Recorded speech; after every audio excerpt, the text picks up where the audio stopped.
Welcome to another Next Gen podcast. Today we have a very special guest with us. Would you like to introduce yourself to the audience? Yes, I would. My name is Reem. Thank you for having me. Reem, what's your family name? Ameiche.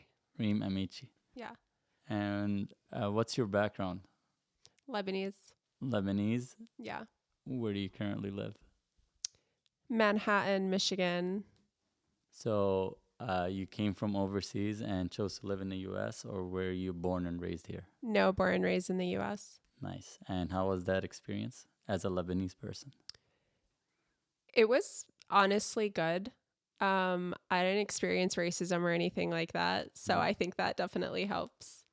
And is that in between both states that you lived in? You didn't experience anything like that? Correct. That's good. And talk to us more about your upbringing. I want to know more about your background and what you do for a living. Yeah. So my upbringing was pretty standard. I'm really just from like white suburbia. My parents are very, especially my mom is like very disciplinarian. They're very strict, or they always were very strict about like school, career, etc. Both my parents have very flourishing careers, so they wanted that for us as well and more. Were your parents born and raised in the U.S. as well? Both of them were born in Lebanon, and my mom was raised in the U.S. I see. So your dad immigrated here, or how did that happen? Yes. Okay. So Reem Ameiche, as far as your career and what you do for a living right now, Yeah. how did your background and your upbringing shaped you who you are today? So it was always great seeing like my parents' work ethic and their wanting for higher education and kind of their zest for life and what's out there, truthfully. That does play into your creative professional experience. So I think having that was always really good. And do you agree that most parents are like that and that's what they want for their kids?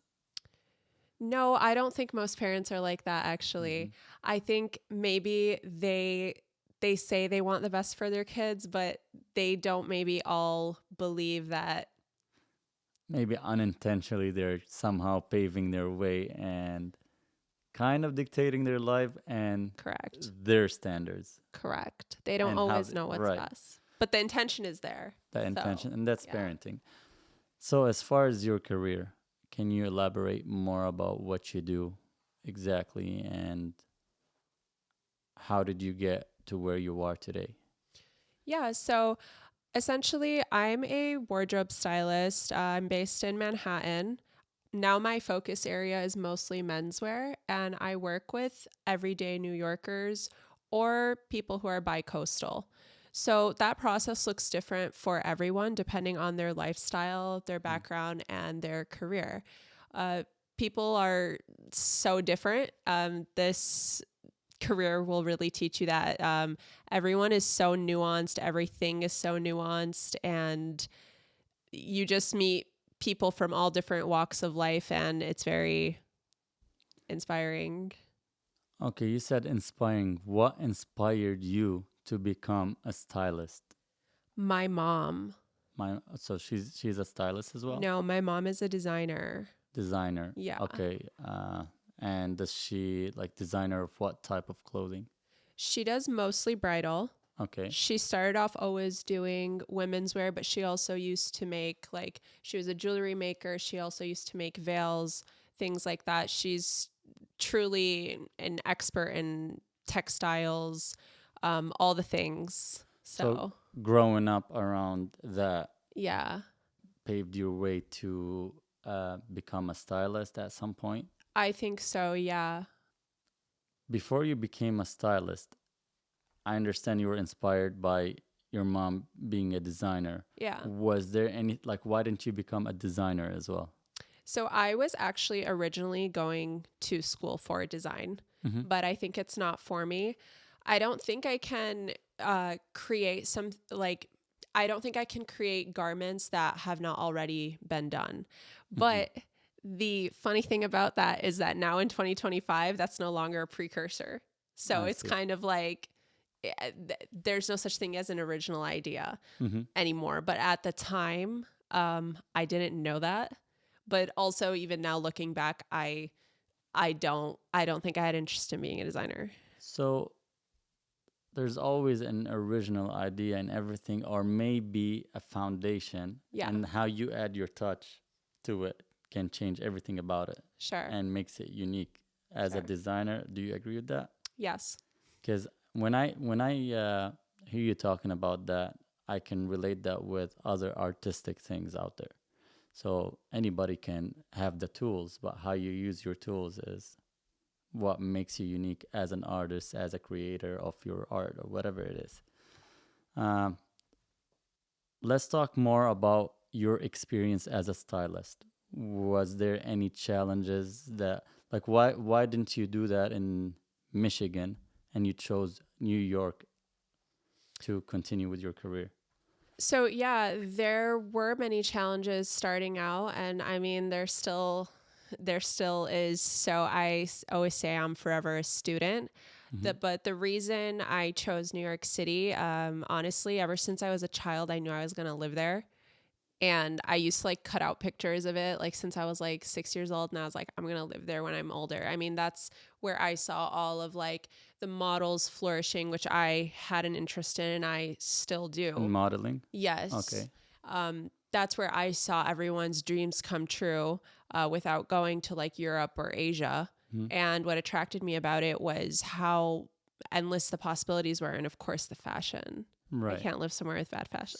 So it's a combination of both of your Totally. best both worlds. Yes. Okay.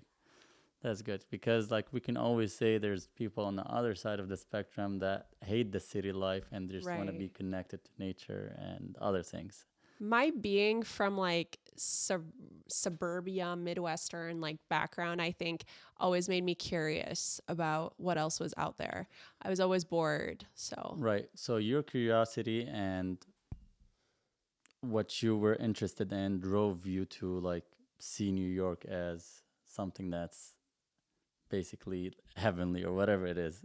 yeah, and I like Right. change. All right, Reem. So I'm gonna pretend like I'm a client Okay. running into your profile for the first time, Okay. and all I see is you're a stylist, Sure. but I don't see your work at all. So how can I trust you to become my stylist?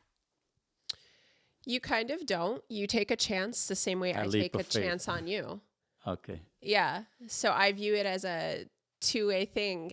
You have to be brought on the idea with me and vice versa. But seriously, I will offer something like if at post consultation you're interested, I will definitely like send some concrete things. I see. Yeah. And some of my portfolio is on my LinkedIn as well. Okay. So do you just get clients for the most time because of the fact that it says you're a stylist? Yeah. Okay, and how many stylists are out there in the world? Oh, only millions. Right. So would it be hard to stand out? Yeah. Okay. But again, you have to be so incredibly sure of yourself. I swear you do. So I love how you believe in yourself and you love what you do. Are you happy with where you're at right now at this stage of your life and your career? Yes, but now I want more. Like, I want to move to the next level now. And what's your level up? I mean, a level up with me would look like a partnership with a brand, Mm-hmm. and it would look like expanding more internationally. Have I somewhat dabbled in that already? Yes, but I would like to do it on a larger scale. Okay. And you told me that you specialize in menswear. Yes. Are we talking like all type of menswear or is it like casual, formal or Usually the people I've worked with so far want everything ranging from basics to like business casual. Mhm. Sometimes I will pull very formal like pieces for them, or just curate very formal looks. But again, that depends on their lifestyle. Some of them don't have a lifestyle where that's needed, or if Right. they go like overseas or travel. And when you're talking to a client, do you have to know more of his background and what he does in order to pull like a style that fits his character? Totally. So you tap into all of those. It's an intimate relationship. We're like Mhm. this I see. I mean, yeah, for lifers. you're making it's like an intimate relationship with our barber. Yeah, except that's not to be mistaken as something else. Never mix business with pleasure. 100%. I think we've touched on that Yeah, like in personal conversations, but truly, jokes aside, don't mix business with pleasure ever. Your work that's is your work, and it's your integrity as a creative professional, as an adult, as an individual. and that's all you have, and that's all you live for. Sure, yeah. And when you say don't mix business with pleasure, you feel like when people do that, they lose that type of relationship and they drift off. Yeah, you can. Because also you can start to resent it Right. when So there's emotions involved. basically, emotions can be a distraction in what you do. Oh my God, yeah. And how do you Yes. find balance between that and your real life? You kind of don't. You marry the two. Because typically when you're in a, no, seriously, typically when you're in a career like this, your personal life and your personal interests and your hobbies and what have you and lifestyle are naturally integrated into your career, Okay. which you need. So you always find balance and you find a way to. Of course, I mean, sometimes one or the other takes over, Mm-hmm. but I really, especially at my age and kind of at the stage I'm at, I really try to not allow anyone to distract me from like the bigger thing or like bigger objective or picture or goal. And it's just creating boundaries with people, which is easier said than done. Because now all of your decisions as an individual and as a creative professional, they now involve a secondary force. You don't have to answer this again. Yeah. Are you in any type of relationship at the moment? No. Okay. And do you feel like because you're dedicated so much to your career and work, you don't want that distraction? Or Sometimes, unfortunately, yeah. right. So is there like a switch where like this is what I'm good at? I'm not gonna allow some feelings or some attraction distract me from what I'm doing. And do you find yourself more comfortable and happy continuing in your career and being a stylist? I mean, you guys might have to cut parts of this out, but some of This this. whole segment can be out. No. And I think I don't some even of it have to is press good. record, but this is like I said. No, some of it is Yeah. good for Okay. you, and I Yeah. think some people will relate. Right. But that's what gets me. Mm-hmm. Right? So it's like, I don't want to come off as I'm extremely career oriented because low key, I'm not. I'm not like a very serious person. It's Right. kind of like what you see is what you get. I'm the same with everyone. My like, my fun side and like my spiritual side and like all these hats that I wear, those are actually me. Mm-hmm. Now, does that get toned down when it comes to business? Yes. But sometimes, you are like, okay, do I need to pump the brakes a little bit on this and revert my attention to this? Am I neglecting this and pouring too much into this? Yes. Right. But like, I'm just like a person. So I'm imperfect. And yeah, sometimes I am like, am I too tunnel vision on this? Am I too tunnel vision on that? So you do have to find like the balance, but it's hard when there's another person in the equation. And yeah. And I feel like that's something that every person goes through at some Yes. point of some phase of their life. If they're not too career oriented or too much of a housewife or whatever it is, I feel like at some point they want to be connected to something else outside Sure. their relationship. Yeah. And that doesn't mean another person. It's just we're all inspired human beings that want to leave some type of legacy or something behind Yeah. us other than, what the society standard is Sure. Yeah. for like regular family people or whatever it is. Do you agree with me in that? 150%. And in the industry, it's similar to your industry in this way. There's so many opportunities. There's so many places to go. There's so many people to meet.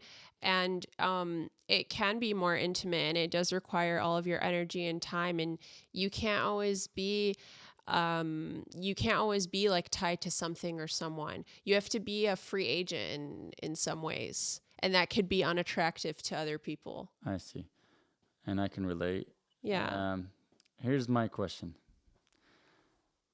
Did you ever face any issues or any disagreement with a client? Yeah. And that's after you like working with them, or? Yeah. This is post working with them. So would you like to talk about that? Sure. Yeah. Yeah. I think in the fashion industry, this is like a known thing. A lot of people are underpaid, Mm-hmm. and a lot of people will like take advantage of you. They will try to form like a personal relation with you, and then they suddenly like they don't want to compensate you, or Right. they will like hold things over your head. And you see this everywhere, but you see a lot of exploitation in the fashion industry for sure. And I believe that's something that humans have in every industry. For sure. We're the worst. One last question. Sure. Do your clients ever come to you and tell you like, this is our style, this is what we like to wear? Or do they just give you their full trust right away after the consultation? Both. Both. Yeah. So you if get it's both. what they like, do you try to stay around that area? 100%. I think there's a misconception that stylists work with people who don't know what they're talking about. It's actually the opposite. The client is usually very informed. Sometimes they're more informed than you, that they have such a sometimes overdeveloped sense of self, actually. So being a stylist, do you believe that most of the clients that are looking for a stylist are so busy with their life that they don't have the time to go and think about what they want to wear? Yeah. That for most of them, that is the literal case. Okay. Yeah. Well, it was really good having you on the podcast. I wonder how you would feel about my wardrobe. But I like how you dress. I think you're very stylized. okay, once again, Reem, thank you so much for being on this podcast and for being so open about what you do for educational purposes. And thank you for so much for sharing everything that you shared with us today. One last thing, do you want to give any advices to inspired young entrepreneurs that are trying to break in your industry? Yes. Don't let people distract you when you're young. Go do your thing, and don't be attached to family. Don't be attached to friends, all that. Be a free agent. And if you're a girl, don't be overly on social media and give into beauty standards so much. You do need a round of applause for that one. Thank you so much once again for being on our NXT GEN podcast. Your host, Rawad Asfahani.